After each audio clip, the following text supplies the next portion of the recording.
नमस्ते दोस्तों, मेरा नाम है शुभम और आपका स्वागत है हिस्ट्री ऑफ थिंग्स में। हिस्ट्री ऑफ थिंग्स में जैसा कि आप सभी लोग जानते हैं कि हम लोग कई सारे ऐसे लोगों का साक्षात्कार कर रहे हैं, इंटरव्यू कर रहे हैं जो लोग भारत देश के लिए कुछ अलग कुछ अनूठा कर रहे हैं। इसी कड़ी में आज हम लोग जुड़े हैं श्री ओमेंद्र रत्नू जी से। ओमेंद्र रत्नू जी पेशे से डॉक्टर हैं और सर्जन हैं। इसके अलावा जनरली वो जिस चीज के लिए पॉपुलर है, जिस चीज के लिए हम सभी लोग उन्हें जानते हैं और उनका सम्मान करते हैं, वो ये कि पाकिस्तानी हिंदुओं के लिए, जैसा कि हम सभी लोग जानते हैं, पाकिस्तानी हिंदुओं के ऊपर पाकिस्तान के अंदर बहुत ज्यादा अत्याचार हो रहे हैं, बहुत ज्यादा उनका उत्पीड़न हो रहा है। हम सभी लोग लेकिन उनके बारे में सिर्फ पढ़ते हैं, लिखते हैं या यूट्यूब वीडियोस देखते हैं। हम में से बहुत कम लोग ऐसे होते हैं जो जेन्युइनली उनसे कभी मिले होते हैं, उनके साथ काम किया होता है या उनसे बात की होती है। तो ओमेंद्र जी उन चंद लोगों में से एक हैं जिन्होंने राजस्थान के अंदर ना सिर्फ उन लोगों के साथ मिले हैं बल्कि उनके लिए कई वर्षों से काम कर रहे हैं, उनके अधिकारों की लड़ाई लड़ी है और उनसे जुड़े कानूनों को बदलवाने में सफल भी रहे हैं। तो हम ओमेंद्र जी से जानते हैं, ओमेंद्र रत्नू जी से, कि आपका किस तरह से पाकिस्तानी हिंदुओं के प्रति ये रुझान आया, क्योंकि आप एक डॉक्टर थे, सर्जन थे। कैसे आपने दिल्ली में जाकर वो इंटरव्यू लिया, उसके बाद आपका जीवन उनकी तरफ मुड़ा, कृपया आप बताइए। जी ओमेंद्र जी। नमस्ते, धन्यवाद। आप अपने इतने भुलाए हुए, सताए हुए लोगों की पीड़ा को आप हिंदू समाज तक पहुंचाना चाहते हैं, इसके लिए मैं हृदय से आपका आभारी हूं। मेरा पहला संपर्क पाकिस्तानी हिंदुओं के साथ अपने प्रोफेशन में आया था। मेरे इस व्यवसाय के अंदर एक पाकिस्तानी हिंदू से, डॉक्टर से मेरा मिलना हुआ। उन्होंने मुझे बताया कि पाकिस्तान में हिंदुओं की ऐसी दुर्दशा है और वो डॉक्टर होते हुए भी कराची से भागकर भारत क्यों आए थे और काफी कष्ट का जीवन यहाँ पर बिता रहे थे। ये बात लगभग 2008 या 9 की है। उसके बाद में मैं 2012 तक इनको पैसे से सहायता कर दिया करता था जब मुझे पता चलता था कि कोई भी परिवार आ रहा है। लेकिन पाकिस्तानी नागरिक के साथ काम करना एक रिस्की प्रपोजल थी, क्योंकि चाहे हिंदू हो चाहे मुसलमान हो, पाकिस्तान हमारा शत्रु देश है। उसके साथ में अगर हम काम करेंगे तो हमारे देश की एस्टेब्लिशमेंट ही हमें परेशान करने लग जाएगी। तो हमने उसके पश्चात मैंने 2013 के आसपास में मैं बिजवासन गया था। वहां पर मैं एक बस्ती दिखी मुझे पाकिस्तानी हिंदुओं की, वहां मैंने उनके इंटरव्यू लिया। वहां जो मैंने दुर्दशा देखी 500-600 लोगों की, वहां एक नाहर सिंह जी रिटायर्ड पुलिस के ऑफिसर थे, उन्होंने अपने घर में उन 500-600 लोगों को जगह दे रखी थी। वो देवता स्वरूप पुरुष उनकी सहायता कर रहे थे। मैं बहुत इससे प्रभावित हुआ। 2014 में मोदी जी ने इस बात को अपनी इलेक्शन मैनिफेस्टो में बीजेपी के डाला कि पाकिस्तानी हिंदुओं को भारत लाना हमारा नैसर्गिक कर्तव्य है, उनका नैसर्गिक अधिकार है। तो उसके बाद हम बिल्कुल स्वतंत्र हो गए, क्योंकि जब एक मेन स्ट्रीम पॉलिटिकल पार्टी इस बात को उठा लेती है तो फिर वो हमें खतरा नहीं रहता है कि कल को राज्य व्यवस्था हमें ही उठा के राष्ट्रीय सुरक्षा कानून के अंतर्गत अंदर कर देगी। तो उसके 2 साल के पश्चात, 2014 मोदी जी के आने के 2 साल के पश्चात, हमने निमित्त एकम नाम की अपनी संस्था, मैंने और जय ने शुरू की और हमने उसको एक एनजीओ के रूप में, एक सोसाइटी के रूप में, राजस्थान बेस्ड सोसाइटी के रूप में स्थापित किया था। और हम पूरे विश्व भर से चंदा मांगते हैं इन लोगों के लिए। और मैं विनम्रता से कह सकता हूं कि हम पिछले 5 साल में लगभग 10,000 हिंदुओं, सिखों को पाकिस्तान से निकालने में सफल हुए हैं और लगभग 2,000 हिंदू सिखों की नागरिकता हम लोग अब तक निमित्त एकम के माध्यम से राजस्थान में करवा चुके हैं। जी तो मैं कुछ मतलब बहुत सारे व्यूअर्स हमारे ऐसे हैं जिन लोगों को अब तक वो जो कंडीशन ऑफ हिंदूज है वो नहीं पता। तो क्या आप एक दो कुछ कहानियां शेयर करना चाहेंगे जिनसे आप मिले, कि वो क्या बताते हैं, क्या हालात हैं? कई लोगों को लगता है कि 47 में जो हुआ उस समय जो हो गया, आज तो कुछ नहीं हो रहा, आज सब खुश है। तो क्या आप कुछ कहानी शेयर कर सकते हैं कि क्या उनकी बात है? 47 का जो पूरा वृत्तांत है वो पूरा का पूरा हमारे देश में इतना ज्यादा अपभ्रंशित है। वो 47 में हम स्वतंत्र नहीं हुए थे, सिर्फ ट्रांसफर ऑफ पावर हुआ था। कुछ गोरी चमड़ी के लोगों से भूरी चमड़ी के लोगों के पास सत्ता आ गई थी। अगर हम उसका बहुत निष्पक्ष आकलन करें तो इस पूरे प्रकरण में हिंदुओं सिखों को सबसे रॉ डील जिसे कहते हैं अंग्रेजी में, सबसे हानि का जो सौदा था वो हिंदुओं को, सिखों को मिला। हमारी धरती भी चली गई, यानी लगभग 15 से 20% पॉपुलेशन जो मुसलमानों की थी वो 35% हमारी धरती ले गए और सबसे उपजाऊ जमीन ले गए। हमारे पुरखों की जो जमीनें थी, मंदिर थे, जो हिंदू संस्कृति का केंद्र था, हमारा जो यूनिवर्सिटीज थी, कटास राज का मंदिर था, वो सब चला गया। इवन थारपार का डिस्ट्रिक्ट तो उस वक्त 70% आबादी हिंदुओं की थी। पता नहीं किस तर्क के तहत नेहरू और गांधी ने उसको पाकिस्तान को दिया। तो वो ट्रांसफर ऑफ पावर हुआ, मैं उसको स्वतंत्रता नहीं मानता। और 10 लाख के लगभग हिंदुओं का और सिखों का नरसंहार हुआ उस वक्त पाकिस्तानी पंजाब और पाकिस्तानी बंगाल के अंदर। और 1950 में नेहरू लियाकत पैक्ट हुआ, नेहरू और लियाकत के बीच में समझौता हुआ कि हम लोग एक दूसरे की अल्पसंख्यकों का ध्यान रखेंगे। और वो सफेद झूठ था। इन लोगों को ये लोग वचन तो निभाते नहीं है, ये तो सिर्फ समय बाय करना आता है इन लोगों को। तो दे बॉट टाइम। हम लोगों ने तो यहाँ वक्फ बोर्ड भी बना दिया, माइनॉरिटी कमीशन भी बन गई, हज कमेटी भी बन गई। वहां कोई पाकिस्तानी हिंदुओं के राइट्स नहीं थे। उसका उदाहरण है 2016 तक, अभी 4 साल पहले तक पाकिस्तान में किसी हिंदू की शादी रजिस्टर तक नहीं होती थी। और उसका कारण ये था कि एक अनरजिस्टर्ड महिला जब है किसी की पत्नी और वो शादी सरकारी रूप से रजिस्टर्ड नहीं है, तो मुसलमान उसको उठा के ले जाते थे और सरकार कुछ नहीं करती थी, क्योंकि सरकारी आंकड़ों में तो उसकी शादी हुई नहीं है। ये 2016 में पाकिस्तानी हिंदू मैरिज एक्ट पास होता है सिंध में, तब जाकर के तो इनकी शादियां वैध रूप से मान्यता मिलने लगी हिंदुओं को। 2019 की मई में पाकिस्तान में यूरोपियन यूनियन पार्लियामेंट की एक रिपोर्ट कमेटी आती है और वो पूरा सर्वेक्षण करती है और फिर वो उसके बाद अपना एनालिसिस करके बताती है कि पाकिस्तान में 3 हिंदू और सिख बच्चियां प्रतिदिन उठती हैं उनके घरों से। हम कल्पना कर सकते हैं हमारी बेटी, हमारी बहन को कोई उसकी इच्छा के खिलाफ उठाकर ले जाए, पूरा का पूरा गांव उनका बलात्कार करे और उसके बाद उसको इस्लाम कबूल करवा के किसी विकलांग या किसी लंगड़े, किसी लूले, किसी मंदमती से शादी करवा दे उसकी। हम कल्पना कर सकते हैं कितनी पीड़ा 3 हिंदू परिवार रोज भुगतते हैं।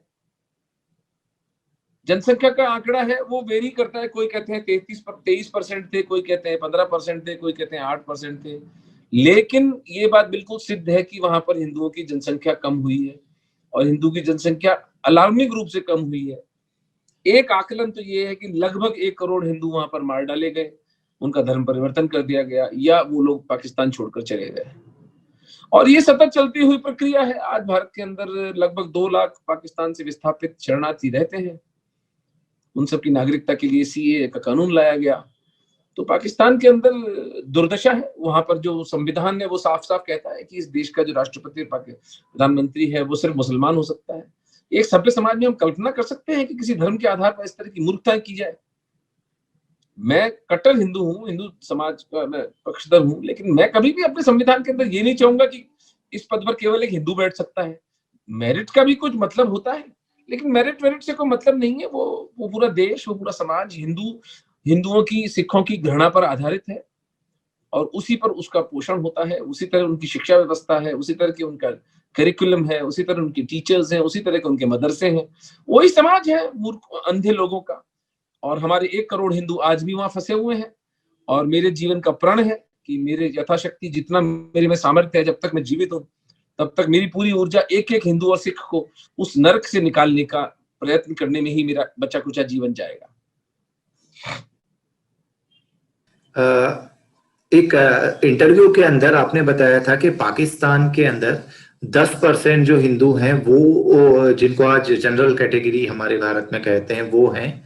इसके अलावा 10 से 20% जनरल ओबीसी, बाकी 80% जो है वो मेघवाल हैं, भील हैं, जिनको आज हम अनुसूचित जाति जनजाति कहते हैं। और कई लोग आज उनको मिलाकर देश के अंदर आंदोलन खड़े करने की जय भीम के माध्यम से कोशिश कर रहे हैं। हालांकि इसका एक इतिहास जोगेंद्रनाथ मंडल का भी रहा है, जो इस्तीफा देकर वहां से आए थे।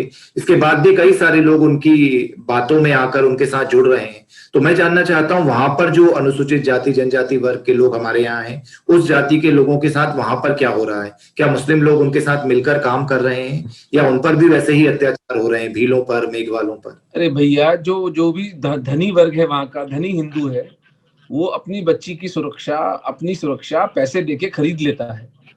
जो 3 बच्चियां उठने की बात कर रहा हूँ, ये हमारी मेघवाल, भील, बड़ाई, कोली, ये समाज की बच्चियां हैं। क्योंकि इनके पास धन नहीं है, इनके पास कोई शक्ति नहीं है, इनके पास राजनीतिक शक्ति नहीं है, इनकी सुनवाई कोई करता नहीं है। ये इन्हीं की बच्चियां उठती हैं। तो ये जय भीम बोले वाले, इनको लज्जा आनी चाहिए अपने अपने कृतित्व पर कि इन्होंने 80 लाख हिंदुओं को इस तरह मरने के लिए छोड़ दिया। और जब मोदी जी इतनी करुणा पूर्वक सिटीजनशिप अमेंडमेंट एक्ट, नागरिकता संशोधन विधेयक लेकर आते हैं, तो बजाय इसके कि इन 80 लाख हमारे खोए हुए भाइयों को वापस आने में सहायता करें, उस सीए का विरोध करता है हमारा अनुसूचित जाति और जनजाति का नेतृत्व। धिक्कार है इनके ऊपर, मरने को छोड़ दिया उन बेचारे गरीब लोगों को। इनको लज्जा आनी चाहिए ऐसा करते हुए। क्या दोष है उन लोगों का बेचारों का जो क्यों पाकिस्तान के अंदर फंसे हुए हैं? यही है ना कि वे हिंदू धर्म की पालना करना चाहते हैं, अपने पुरखों का धर्म वो नहीं छोड़ना चाहते, और वे निर्धन है, बेकार करनी पड़ती है उनको इन मुसलमान वडेरों की। ये आर्टिफिशियल कंस्ट्रक्ट, ये कृत्रिम कंस्ट्रक्ट कब तक चलेगा कि मुसलमान और दलित जो है हमारे समाज जो है वो एक है? कैसे एक हैं? कैसे हो सकते हैं वो एक? जो शिया सुन्नी एक दूसरे की गर्दनें काट रहे हैं, जो बलोच पठान को मार रहा है, पठान सिंधी को मार रहा है, सिंधी पंजाबी को मार रहा है, वहां हम हिंदुओं को ये लोग अपना भाई मानेंगे? ये नितांत मूर्खता, नितांत स्वार्थ से प्रेरित नैरेटिव है, और इस नैरेटिव का कोई सत्य से कोई लेना देना नहीं है। आप आके मिल लें, जो पूरा जोधपुर में हमारा 30,000 भील समाज बसा हुआ है, उनकी दुर्दशा देख लें। मैंने सिखों का इंटरव्यू लिया था फरीदाबाद में, वो 300-400 की बस्ती रहती है, बेचारे 12 साल से यहाँ पड़े हुए हैं। उनसे पूछ लीजिए भैया खालिस्तान के नैरेटिव पर क्या विचार है, तो वो सर पीटते हैं कि खालिस्तान के नैरेटिव पर ये विचार है कि हमारी दुर्दशा देख लो आकर के। हमारी दुर्दशा हिंदुओं ने नहीं की है, हमारी दुर्दशा मुसलमानों ने की है। और हिंदू तो हमें फिर भी शरण दे रहे हैं, खाना दे रहे हैं, हमारी बच्चियों की सुरक्षा कर रहे हैं। तो सभ्यता का तो हम 1400 साल में इतनी सीधी सी गणित भी नहीं समझ पाए, और हम एक दूसरे के शत्रु हुए पड़े हैं। तो ये हमारी लीडरशिप की विफलता है, बहुत बड़ी विफलता है हमारे नेतृत्व की। तो कई वर्षों से, मतलब 70 वर्ष आजादी के हो जाने के बाद भी कई सारे हिंदू जिन पर अत्याचार हो रहे थे, उनको मतलब रिलीजियस वीजा पर भारत आना पड़ता है ट्रेन में छुपकर, और उसके बाद वहां से इस तरह से रहना पड़ता है। और हमारी सरकारें जो पिछली थी वो ये बोलती थी कि आप यहाँ से वापस चले जाओ क्योंकि आप हमारे देश के नागरिक नहीं हो, इस बात से हमें कोई मतलब नहीं कि आपके साथ वहां क्या हो रहा है, वो आपका देश है, आप यहाँ से जाओ। तो इस तरह का एक वातावरण उन लोगों के साथ रहा। तो ये लड़ाई आप लोगों ने मतलब कैसे लड़ी, कैसे बचा पाए? कई एक लड़की की एक बार मैंने एक कहानी सुनी थी कि वो बोल रही थी कि मतलब हम लोग आ गए हैं, इतने सालों से है, मैं पैदा यहाँ हुई हूँ, लेकिन उसके बाद भी क्योंकि ऑप्शन ही नहीं होता फॉर्म में, तो मैं आईआईटी का एग्जाम ही नहीं दे सकती। इस तरह की चीजें भी उनके साथ होती हैं। तो ये सब आपने कैसे इतने साल तक उनको बचा पाए? इसमें सबसे पहले जो आवश्यकता होती है ना इसमें शुभम, वो ये होती है कि जो ब्यूरोक्रेसी है उसका कोई हृदय नहीं होता है। ठीक है, इसलिए मुझे बड़ी हंसी आती है, दुख भी होता है। और जब लोग ब्यूरोक्रेसी को कहते हैं ब्यूरोक्रेसी काम नहीं करी, ब्यूरोक्रेसी ये नहीं करी, ब्यूरोक्रेसी सहिष्णु नहीं है। अरे भाई, ब्यूरोक्रेसी का हार्ट होता ही नहीं है, ब्यूरोक्रेसी के पास केवल बुद्धि होती है। आप उसकी तर्क बुद्धि के साथ, अपने पेपर्स के साथ, अपने राइट डेटा डॉक्यूमेंट्स के साथ जाएंगे तो ब्यूरोक्रेसी आपकी सहायता करेगी। आप व्यर्थ की सिर फुटअव्वल करेंगे, आप रिटॉरिक चलाएंगे, आप भावावेश में आकर उनके जाके बैठ करके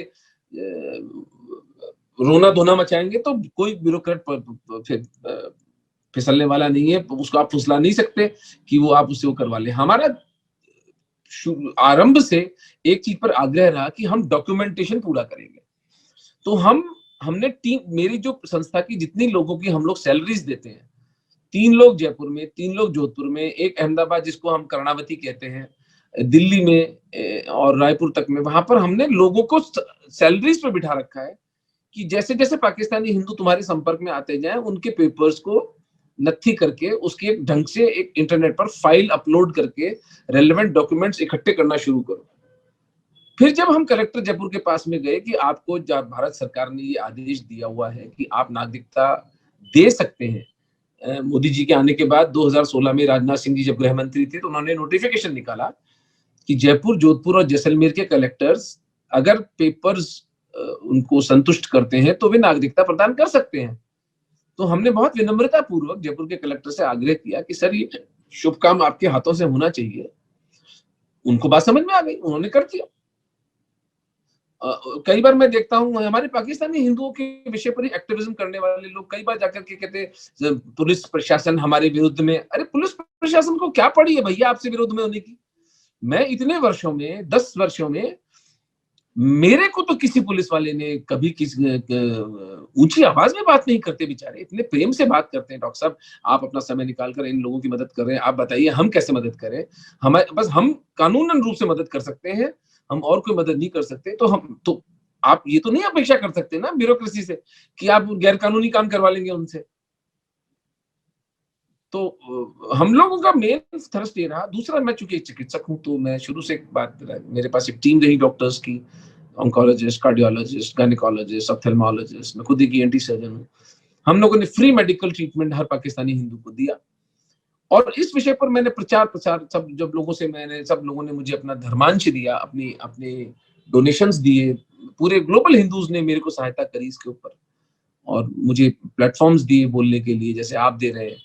तो इस विषय को हम लोगों ने जागृत किया, और मैं संघ का और विश्व हिंदू परिषद का और बीजेपी के शीर्ष नेतृत्व का हृदय से आभार प्रकट करता हूं कि उन्होंने इस पीड़ा को समझा, सुना और इन भुलाए हुए विस्मृत लोगों की सहायता करी।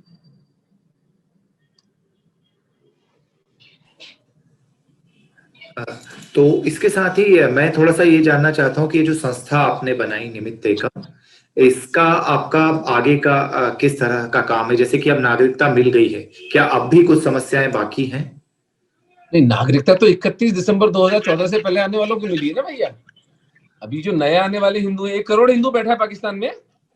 तो पहली चीज तो हमें गृह मंत्रालय से ये हमारी मांग है कि 2000 वीजा की जो कैप लगा रखी है इंडियन एम्बेसी ने, उसको बढ़ाकर 10,000 वीजा प्रति माह किए जाए। देखिए, गणित बहुत सीधा साधा है। 1 करोड़ हिंदू है, 1 करोड़ हिंदू और सिख है वहां से, जिनको निकालना है। ईसाइयों को भी निकालना है, लेकिन मैं चूंकि ईसाइयों के साथ प्रत्यक्ष संपर्क में नहीं हूं, लेकिन मैं तो सिर्फ हिंदू सरदारों के साथ संपर्क में हूं। अगर हम 2000 वीजा हिंदुस्तानी नागरिकों को देंगे तो साल में कितने निकले? 24,000। 10 साल में कितने निकले? 2.5 लाख। 10 साल के बाद में उस समाज में एक भी हिंदू और सिख नहीं बचेगा। हमारे पास इतना समय ही नहीं है कि हम 2-2 हजार की वीजा लेकर के इनको वहां से निकालें। हमें 10,000 वीजा पर मंथ करने ही पड़ेंगे, नंबर 1। नंबर 2, हमें एक बहुत ह्यूज डिप्लोमेटिक ऑफेंसिव लेके चलना है।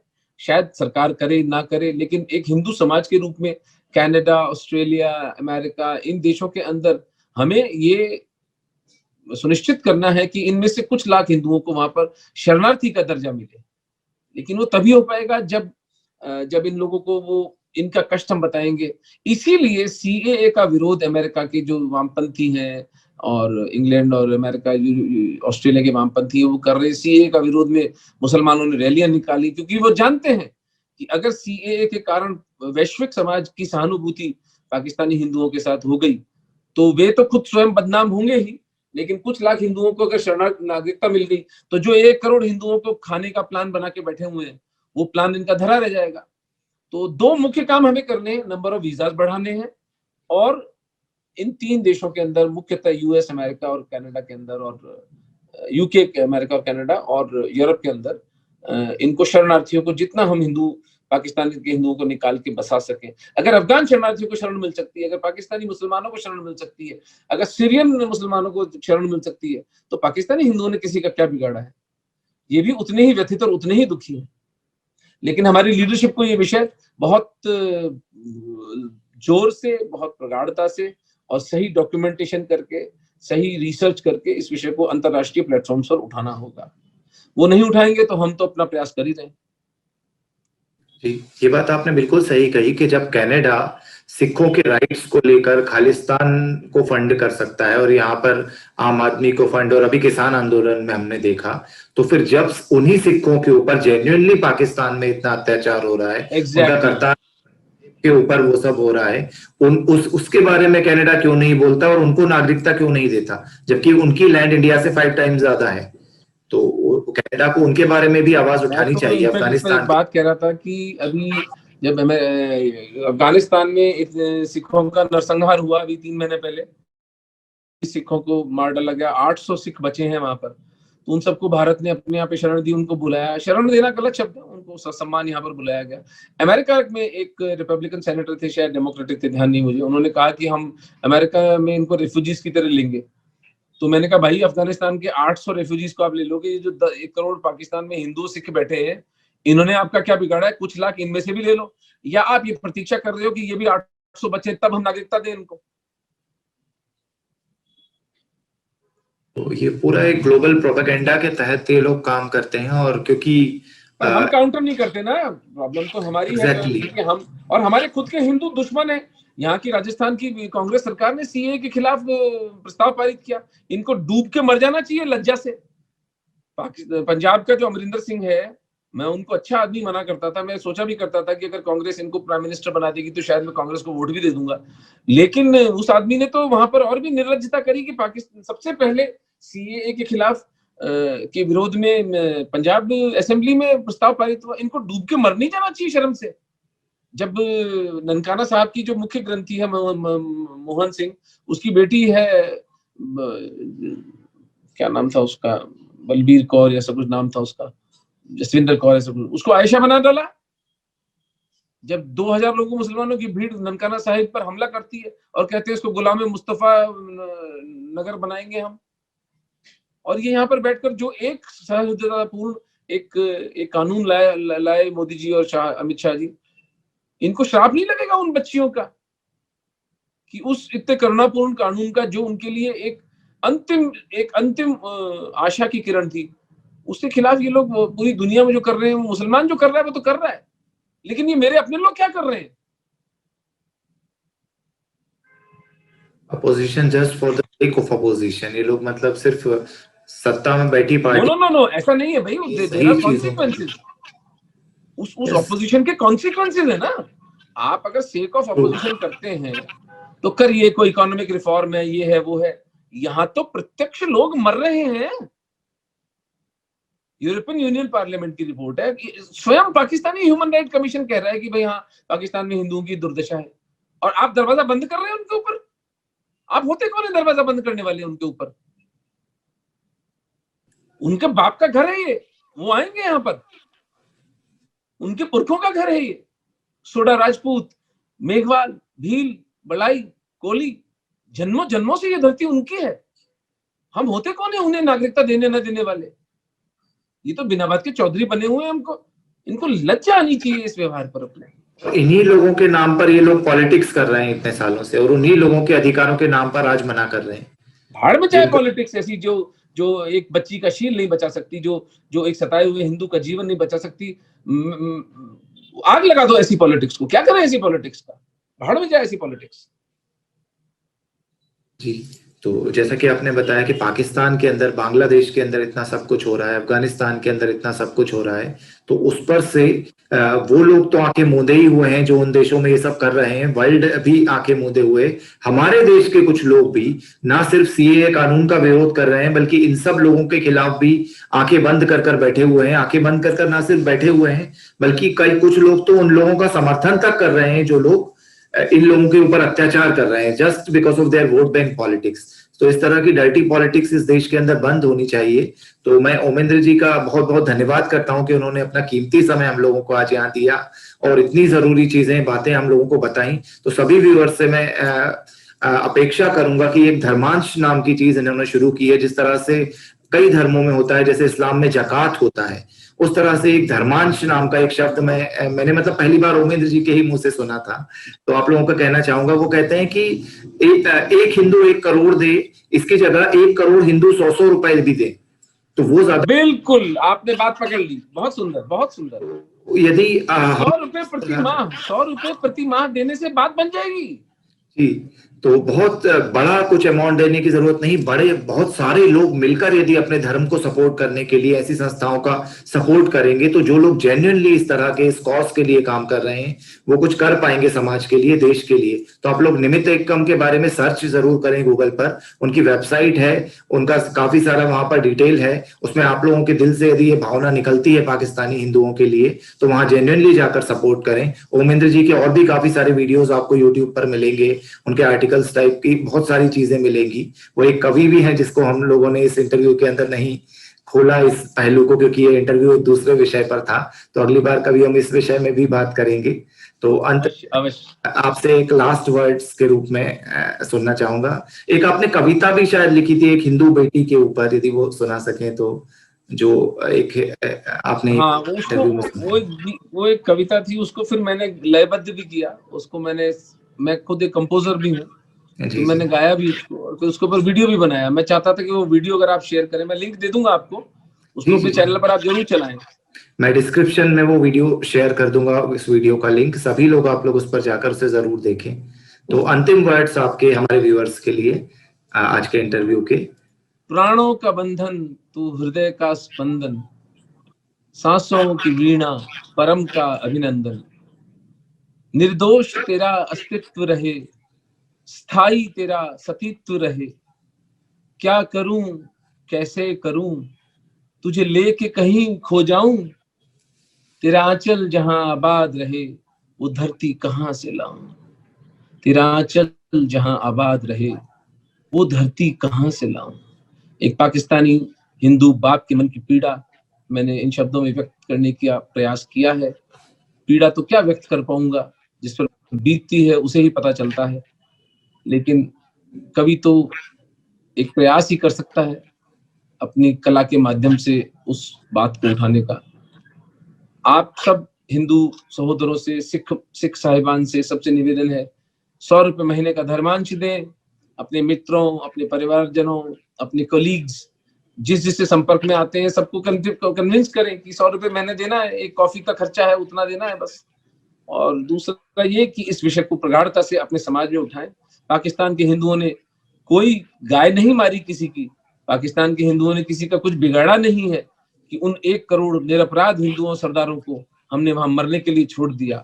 समय आ गया है कि 70 साल पुरानी इस भूल को हम सही कर उन निरपराध, इतने प्यारे, सच्चे, सीधे सच्चे लोगों को हम भारत में ससम्मान लेकर आए और उन्हें एक अवसर ससम्मान और एक आर्थिक रूप से संपन्न जीवन जीने का एक अवसर दें।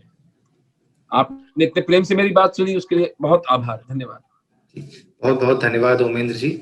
आशा है हमारे जय श्री राम। बहुत कुछ सीखेंगे और पाकिस्तानी हिंदुओं के लिए कुछ जरूर अवश्य करने का प्रयास करेंगे। जय श्री राम।